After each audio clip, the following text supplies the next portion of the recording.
Admiral Li Wujin stood on the bridge of the massive warship Soul's Fury, looking out at the broken pieces of what used to be enemy space stations. 3 weeks ago, those stations had been full of alien soldiers who thought they were so smart. Now they were just floating metal and dead bodies in the cold darkness of space. The human fleet stretched out in all directions around him. Hundreds of warships hung in space like angry metal sharks.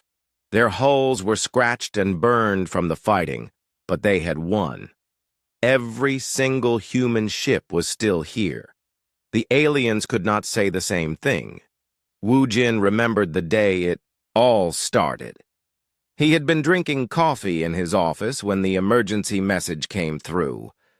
The Calathi aliens had attacked 5 human farming colonies. They killed 50,000 people. Men, women, children. They took 30,000 more as slaves. The aliens thought humans were weak because all they saw were farmers and traders. The aliens were very wrong. Captain Park Minji walked up to him. Her face was tired, but her eyes were hard like steel. She commanded the assault carrier Iron Phoenix, one of the most dangerous ships in the human fleet.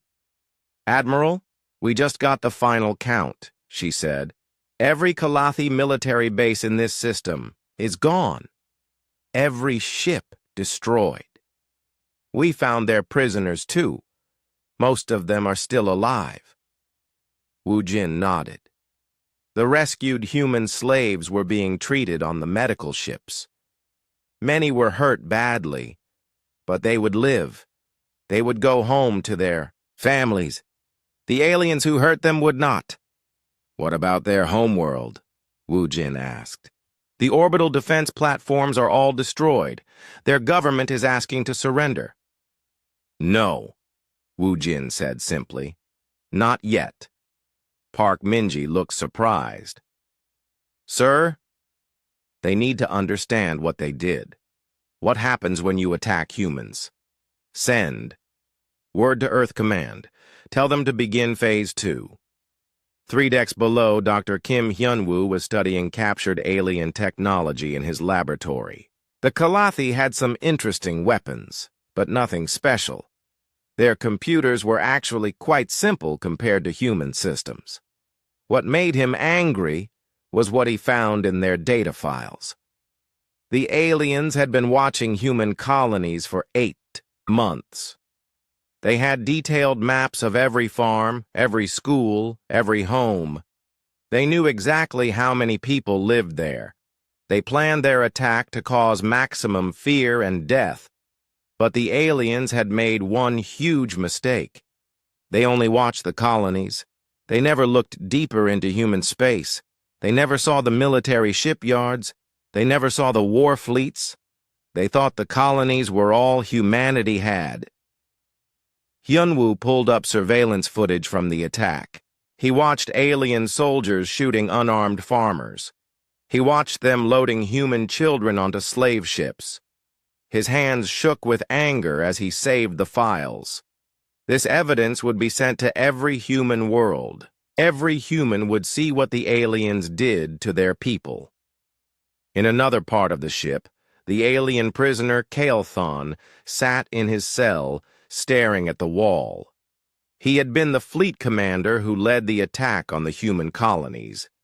At the time, it seemed like an easy victory. Humans appeared to have no military at all. Just farmers and merchants spreading across the galaxy like some kind of peaceful plague. The attack had gone perfectly. His ships destroyed the small defense platforms around. Each colony whirled in minutes. His soldiers landed and killed anyone who fought back. They took the youngest and strongest humans as slaves to sell in the Outer Rim markets. It was supposed to make the Calathi Consortium rich and powerful. But then the human warships arrived.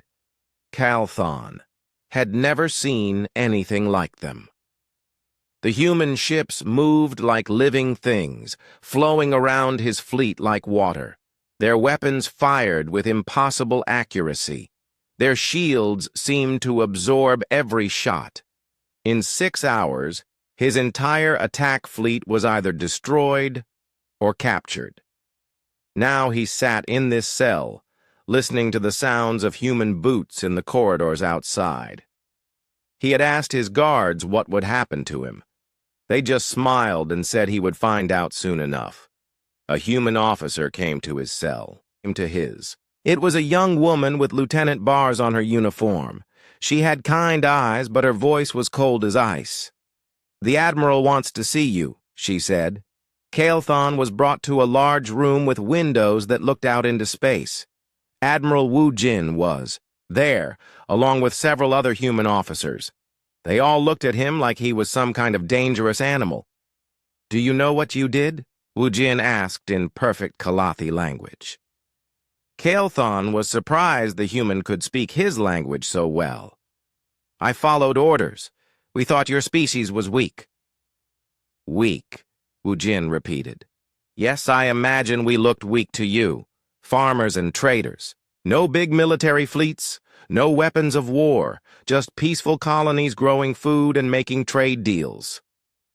"That is what we observed." Wu Jin smiled, but it was not a friendly smile. "What you observed was what we wanted you to see. Humans learned long ago that it is better to appear weak when you are strong. It makes your enemies careless." He gestured to the windows. Outside, Kael'thon could see human construction ships, working on something massive in the asteroid field. The structure was huge, bigger than anything the Kalathi had ever built. "What is that?" Kael'thon asked. "That," Wu Jin said, "is why your attack was the biggest mistake your species ever made. We call it a dragon. When it is finished, it will be longer than your capital city. It will carry enough weapons to turn entire worlds into dust, and we are not building just one." Kael'thon felt his blood turn cold. "How many?" 12. One for each sector of space where your people might try to hide. The alien prisoner looked out at the construction site. The human workers moved with purpose and skill. They were building something terrible and beautiful at the same time.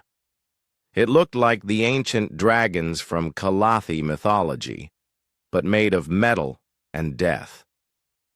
"Your people killed 50,000 of our colonists," Wu Jin continued. "They enslaved 30,000 more. They thought they were attacking defenseless farmers." He leaned forward. What they actually did was wake up the most dangerous predator this galaxy has ever seen. Kael'thon wanted to speak, to say something, but no words came out. "The colonies you attacked were our children and grandchildren," Wu Jin said. "They went to those worlds to build new lives, to grow food, to raise families in peace.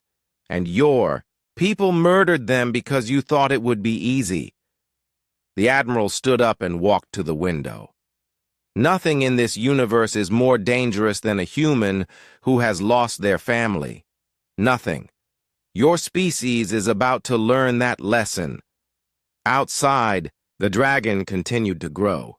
Commander Cho Junho sat in the captain's chair of his stealth ship Shadowhunter, watching the Kalathi mining station on his screen. The station was huge, carved into an asteroid that was rich with rare metals. Thousands of alien workers moved around inside it like busy insects. They had no idea death was coming for them. His ship was invisible to their sensors. Human stealth technology was 50 years ahead of anything the aliens had. The Shadowhunter could fly right through their defense grid, and they would never know. It was there. "How many ships in the area?" Junho asked his tactical officer. 12 patrol craft, sir. All small fighters. No heavy weapons. Any distress beacons ready to launch? We jammed their communications 10 minutes ago. They cannot call for help." Junho nodded. This was the 15th Calathi installation his Ghost Squadron had destroyed in the past 2 weeks. Every military base, every weapons factory, every supply depot, the aliens were being systematically hunted down and eliminated. "Fire when ready," he ordered. The Shadow Hunters' weapon systems came alive. Plasma torpedoes streaked through space and slammed into the mining station. The asteroid exploded in a brilliant flash of light and debris. The alien patrol ships tried to fight back, but they were shooting at targets they could not see.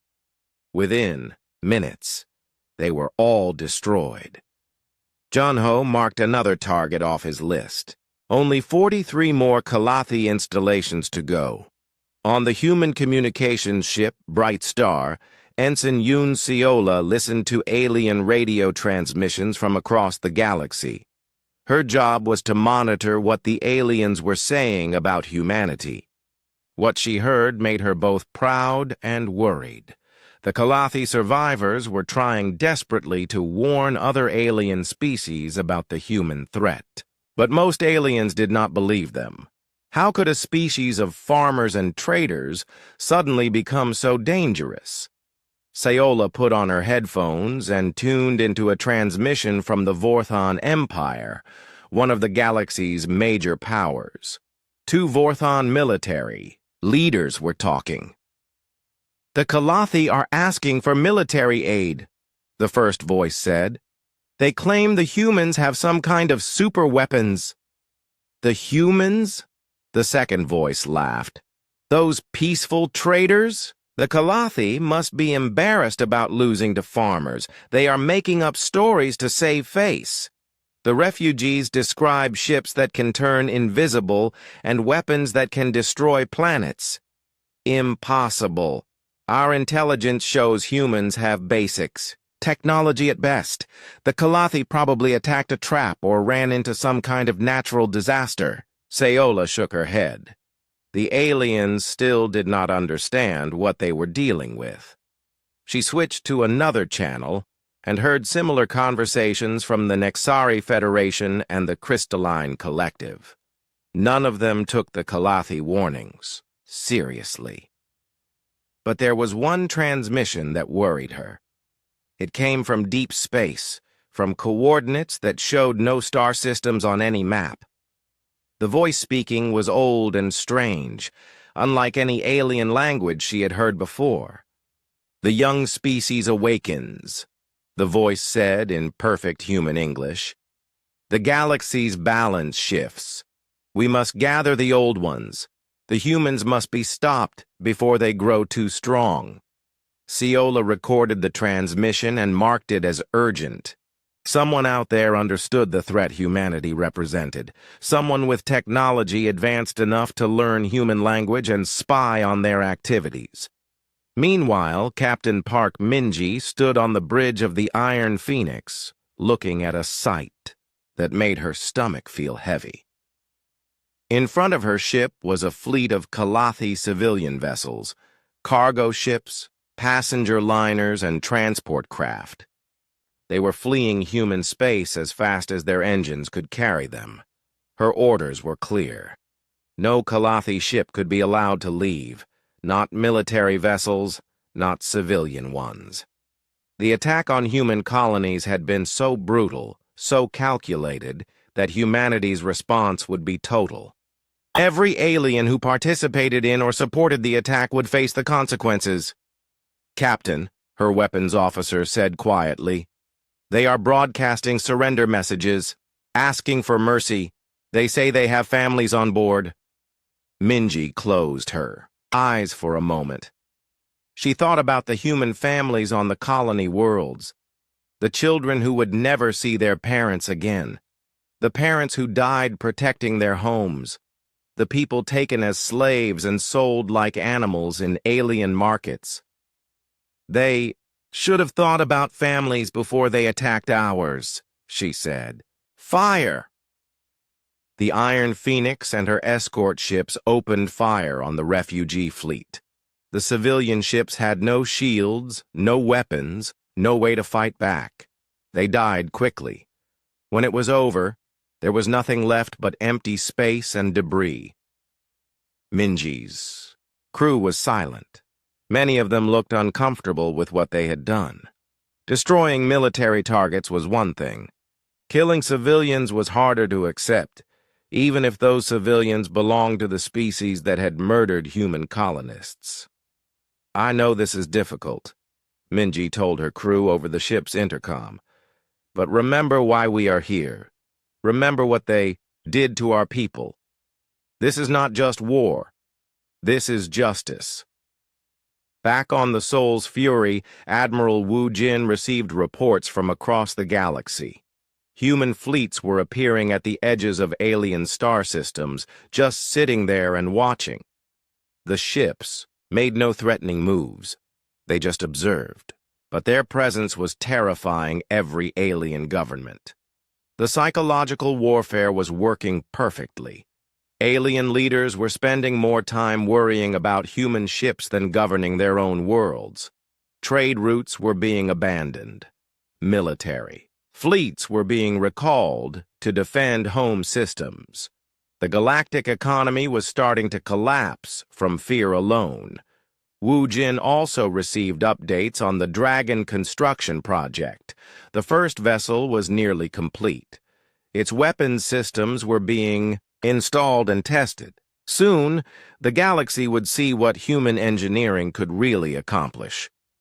Dr. Kim Yunwoo brought him a new report about alien technology. The doctor had been studying captured equipment from dozens of different species. His findings were interesting. "Admiral, I have discovered something important," Hyunwoo said. "All these alien technologies share common design principles. The same mathematical constants, the same energy patterns, the same basic architecture." "What does that mean?" "It means they all learned their technology from the same source.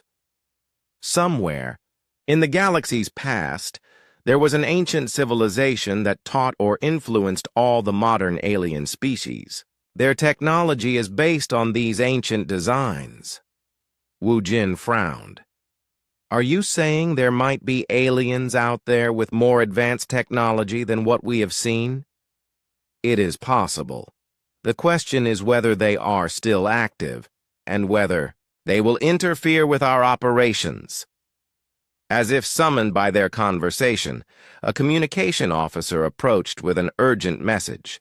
"Admiral, we are receiving a transmission from unknown coordinates. The sender is requesting a meeting. They say they represent something called the Eternal Council." Wu Jin looked at the message data. The transmission had been sent using quantum entanglement technology that was beyond anything humans or known aliens possessed. Whoever sent it had capabilities that made even human technology look primitive. "What do they want?" he asked. "They want to discuss humanity's expansion into the galaxy. They say our actions are disrupting the natural order of things." Wu Jin smiled grimly. The natural order had allowed aliens to attack human colonies and murder innocent people. If ancient aliens wanted to discuss changing that order, he would be happy to explain humanity's position. The dragons were almost ready to fly. Chief Engineer Bae Hyun-sung walked along the massive construction platform, watching thousands of human workers build something that would change the galaxy forever. The Tau Ceti shipyard was hidden deep in an asteroid field, protected by the most advanced defense systems humanity had ever created. Even other humans needed special clearance to come here. Above him, the first dragon was taking shape. The ship was over a kilometer long, its hull designed to look like the mythical creatures from old Earth stories.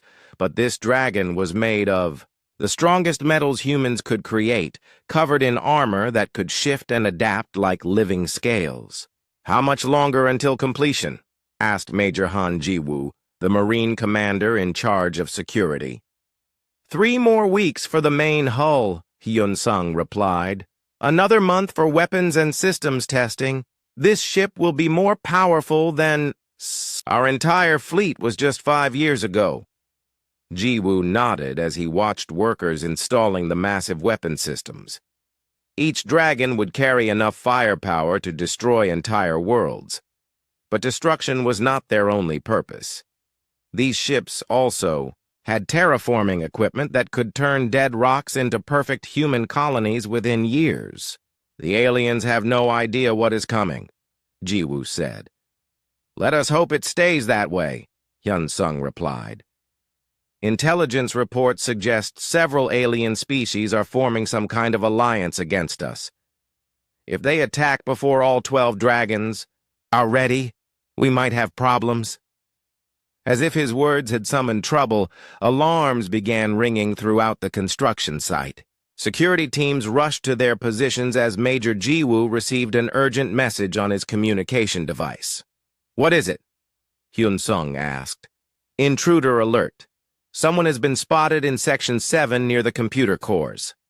They ran toward the security breach, followed by a team of armed Marines. Section 7 contained the main computers that controlled the Dragon construction process. If someone had accessed those systems, they could learn everything about humanity's secret weapon project. They found the intruder in a maintenance corridor trying to upload data from a computer terminal. It was an alien creature unlike any they had seen before. It looked somewhat like a large insect, with 6 arms and compound eyes that reflected light like jewels. "Stop right there!" Jiwoo shouted, pointing his weapon at the creature. The alien looked up at them and spoke in perfect human English. "You cannot stop what has already begun. My people know about your dragons now." "Who are you?" Hyun-sung demanded. "I am Navel of the Zephyrian Collective. We have been watching your species for some time. You are becoming too dangerous to ignore." Jiwoo signaled his Marines to surround the alien. "How did you get past our security?" Navel made a sound that might have been laughter. "Your security systems are designed to stop known threats. We have been traveling between stars since before your species discovered fire. We know how to be invisible when we choose to be." The alien was taken to a secure interrogation room deep inside the asteroid base. Dr. Kim Hyun-woo was called in to help question the prisoner. He had been studying alien psychology and might be able to get useful information. "Tell us about this collective of yours," Hyun-woo said calmly. "We are old," Navel replied. "Older than any species you have encountered. We watched the galaxy grow and change for millions of years. We guided younger species, taught them technology, helped them become civilized." "Including the Kalathi?" "Including all of them. The Kalathi, the Vorthans, the Nexari, dozens of others. We gave them knowledge slowly, carefully, making sure they used it wisely." Hyun-woo leaned forward. "But not humans. No, not humans. Your species developed too quickly. You learned too much on your own. You became dangerous before we could guide you properly." "Dangerous to who?" Navel's compound eyes seemed to glow brighter. "To the natural order of the galaxy. For millions of years we maintained balance. No single species became too powerful. Wars were small and limited. Trade was peaceful and controlled. And then humans came along and ruined your perfect system," Hyun-woo said. "Yes, you expand too fast. You adapt too quickly. You turn every challenge into an opportunity to become stronger. The attack on your colonies was supposed to teach you to stay in your place. Instead, it awakened something we cannot control." Major Jiwoo had been listening from the observation room. He entered the interrogation chamber with a grim expression on his face. "Doctor, we need to talk privately," he said. They left Navel under guard and went to Jiwoo's office. The Major activated a privacy shield that would prevent anyone from listening to their conversation. "I just received a message from Earth Command," Jiwoo said. "Long-range sensors have detected a massive fleet assembling in the Andromeda Drift. Over 8,000 ships from multiple alien species." Hyunwoo felt his blood turn cold. "They are planning to attack us before the dragons are finished." It gets worse. The fleet includes ships using technology we have never seen before. Energy signatures that do not match any known alien designs. We think the ancient species Navel mentioned are directly involved. How long do we have? Intelligence estimates they will reach the Tau Ceti system in 6 weeks. We have 3 dragons nearly complete, but 9 others are still months away from being operational. Hyunwoo stared out the window at the construction site. Human workers continued building the massive ships, unaware that the galaxy's oldest and most powerful species were coming to destroy them. "We need to tell Admiral Wu Jin immediately," he said. "Already done. He is assembling the entire human fleet for a defensive action. Every ship, every weapon, every soldier we have." They returned to the interrogation room where Navel waited patiently. The alien seemed almost amused by their obvious concern. "You have learned about the Coalition fleet," Navel said without being asked. "How did you know?" Jiwoo demanded. "Your facial expressions are easy to read. Fear, anger, determination. Very human emotions." The alien paused. "You should surrender now, while you still can. The Coalition has enough ships to turn your entire species into dust." "Maybe," Hyunwoo said, "but you made one mistake when you planned this attack." "What mistake?" "You assume we will fight the same way other species do. Stand in neat lines, exchange fire until one side gives up or dies. That is not how humans wage war." Navel's eyes seemed to dim slightly. "What do you mean?" "You will find out soon enough," Jiwoo said with a cold smile. "Just like the Kalathi found out." Later that day, Chief Engineer Hyun Sung received new orders from Admiral Wu Jin. The construction schedule was being accelerated. Every available worker, every spare resource, every minute of time would be focused on completing the 3 dragons that were closest to being finished. "Can we do it?" his assistant asked. Hyun Sung looked at the massive construction site, where humans worked around the clock to build their ultimate weapons.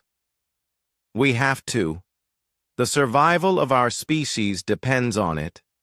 Outside in the asteroid field, automated defense platforms powered up their weapon systems. Human patrol ships increased their vigilance. Hidden weapon batteries prepared to reveal themselves when the time came. The galaxy's ancient rulers were coming to put humanity back in its place. They would soon learn why attacking human colonies had been the biggest mistake any species had ever made." The dragons were almost ready to show the universe what human engineering could accomplish. Fleet Admiral Song Yun-hai stood on the bridge of the command ship Victory's Edge, watching the largest space battle in galactic history begin. In front of her, over 10,000 alien ships moved through space like a dark cloud of death. Behind her, 2,000 human vessels waited in perfect formation, their weapons ready. The enemy fleet was massive beyond belief. Ships from dozens of different species flew together under one banner. But what worried Yunhei most were the strange vessels at the center of the alien formation. These ships looked nothing like the technology she had seen before. They were smooth and organic, like they had been grown instead of built. "Admiral, we are receiving a transmission from the enemy fleet," her communications officer reported. "Put it on screen." The image that appeared made Yunhei's blood run cold. The creature speaking was ancient beyond imagination. Its skin looked like old leather, and its eyes held the wisdom of millions of years. When it spoke, its voice echoed with power that made the ship's hull vibrate. "I am Vextar the Ancient, first speaker of the Eternal Council. Your species has disrupted the balance we have maintained for eons. You will surrender immediately or face total extinction." Yunhei stepped forward, her own voice steady and strong. "I am Fleet Admiral Song Yunhei of the Human Colonial Defense Force. Your species taught others to attack our colonies and murder our people. We do not surrender to murderers." Vexitar's expression did not change. "Your colonies were expanding. Too fast. Other species felt threatened. We simply allowed nature to take its course." "Nature?" Yunhei almost laughed. "You call planning the murder of 50,000 innocent people nature? You are about to learn what human nature really looks like." The communication ended. Both fleets began moving toward each other. The greatest battle in galactic history was about to begin. Captain Lim Dongwook sat in the command chair of the Dragon-class vessel Bahamut's Wrath, feeling the massive ship respond to his thoughts. The Dragon's AI was connected directly to his brain through advanced human technology. He could control every weapon, every system, every movement with the speed of thought. "All systems ready, Captain," his weapons officer reported. Dongwook looked at the tactical display. The 3 completed dragons were positioned at the center of the human formation. Around them, the rest of the human fleet spread out in a pattern that looked random, but was actually a carefully planned trap. "Begin the dance," Dongwook ordered. The human fleet exploded into motion.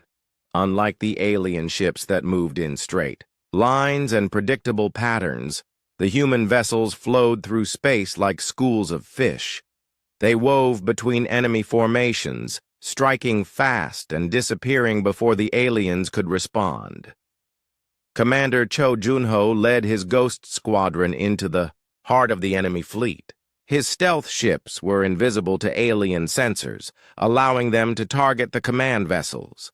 Within minutes, dozens of alien admirals were dead, their ships destroyed without warning. The aliens tried to adapt, but they had never faced an enemy like this. Human ships worked together with perfect coordination. When one vessel was damaged, others immediately moved to protect it. When the aliens concentrated their fire on one target, human reinforcements appeared from unexpected directions. "Captain, Park Minji's carrier Iron Phoenix launched wave after wave of fighter craft. The small human ships moved like angry wasps, stinging the giant alien vessels and darting away before they could be caught. Each fighter pilot was connected to the same AI network as the capital ships, allowing them to coordinate attacks with impossible precision. But the aliens had advantages too. Their ships were larger and more heavily armed. They had thousands more vessels than the humans, and the ancient ships at the center of their fleet began to show why they had ruled the galaxy for so long. Vextar's flagship fired a weapon unlike anything humans had ever seen. A beam of pure energy reached across space and struck the human cruiser Soul's Pride. The ship simply vanished, turned into particles of dust in an instant. "New target priority," Dongwook announced to his dragon. "Focus all fire on the ancient vessels." The Bahamut's Wrath turned toward Vextar's flagship like a living creature sensing prey, its main weapon charged with power that made space itself bend and twist. When it fired, the blast tore through 3 alien ships before hitting its target. But Vextar's ship survived the impact. Its shields flared with energy patterns that seemed to violate the laws of physics. The ancient technology was more advanced than anything the humans had encountered. "Captain!" his tactical officer called out. The enemy is trying to surround us. They want to use their numbers to overwhelm our defenses." Dong-wook smiled grimly. The aliens were still thinking like they were fighting other alien species. They expected humans to stay in formation and trade shots until one side gave up. They did not understand human adaptability. "All ships execute pattern Omega," Dong-wook broadcast to the fleet. The human formation suddenly collapsed inward as if the ships were retreating in panic. The aliens rushed forward to press their advantage, eager to finish off what they thought was a beaten enemy. They flew straight into the trap. Hidden weapon platforms throughout the asteroid field activated, revealing themselves for the first time. These massive guns had been built in secret over the past months, disguised as mining equipment and construction debris. Now they opened fire on the alien fleet from all directions. At the same time, the human ships that had seemed to retreat suddenly reversed course. They attacked the confused alien formations from behind, while the hidden platforms fired from the sides. The aliens found themselves caught in a killing field with no escape. "This is impossible," Vexitar transmitted, across all frequencies. "No species fights like this. No species adapts this quickly." Fleet Admiral Yunhei's voice came back clear and strong. "You spent millions of years teaching other species to be predictable and controlled. You never met a species that refuses to follow your rules." The battle raged for hours. Alien ships died by the hundreds, but they kept fighting. The ancient species had never lost a war in their entire history. They could not accept that a young species like humanity could defeat them. But human losses were mounting too. For every alien ship destroyed, humans lost valuable vessels and crew members. The three dragons were holding their own against the ancient flagships, but even they could not be everywhere at once. "Admiral," Captain Park Minji reported, "we are down to 60% combat effectiveness. If this continues much longer, we might not have enough ships left to defend our colonies." Yonhei studied the tactical display.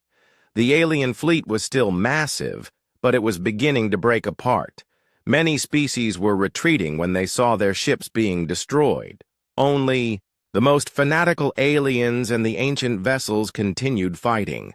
"All dragons, concentrate fire on Vextar's flagship," she ordered. "End this now." The three Dragon-class ships moved together like a pack of hunters. Their combined firepower was enough to crack planets. When they fired simultaneously at Vextar's ancient vessel, space itself seemed to scream. The flagship's shields held for almost 10 seconds. Then they collapsed, and the ship began to break apart. As it died, Vextar sent one final transmission. "This is not over, humans. We are eternal. We will return." "Maybe," Yunhei replied, "but we will be ready." President Kang Sumin stood on the observation deck of the space station New Earth, looking down at the planet below. 6 months had passed since the great battle at Andromeda Drift, and the galaxy was a very different place now. The world beneath her had once been a barren rock. Now it was covered in green forests and blue oceans, transformed by human terraforming technology into a perfect garden world.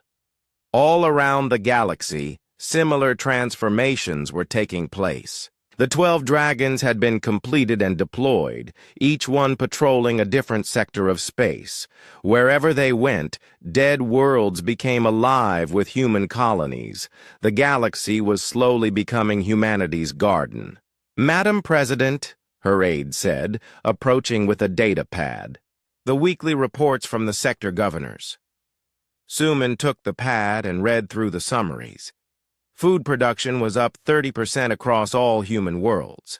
The alien labor camps were operating at full efficiency. Trade routes were secure, under human protection. Everything was proceeding according to the Garden Protocol. The Garden Protocol was humanity's plan for the future. Every suitable world would be converted into farmland or living space for humans. Alien species that cooperated would be allowed to live in designated areas and work for human benefit. Those that resisted would be eliminated. What about the Galactic Council meeting? Suman asked. Ambassador O. Taejun reports complete success. All remaining alien governments have agreed to our terms. Suman nodded with satisfaction. After the defeat of the ancient coalition, most alien species had quickly surrendered. They had seen what happened to those who fought against humanity. The choice was simple: submit or die. In the council chambers on the neutral station Harmony Point, Ambassador O. Taejun faced the representatives of 43 alien species. The room was much quieter than it had been in the old days. Gone were the proud speeches and demands for equal treatment. The aliens sat in their chairs like obedient children, waiting to hear what humanity required of them. The monthly tribute payments are due next week, Taejun announced.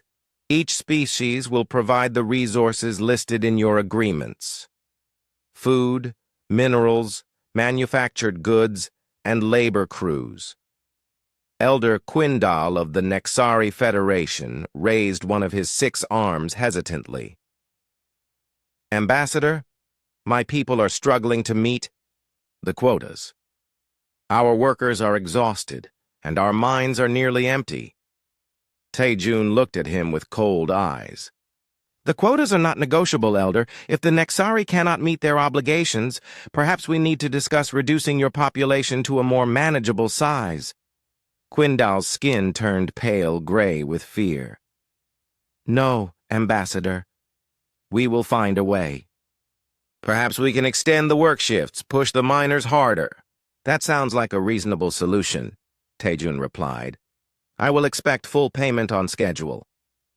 The other alien representatives watched this exchange in terrified silence.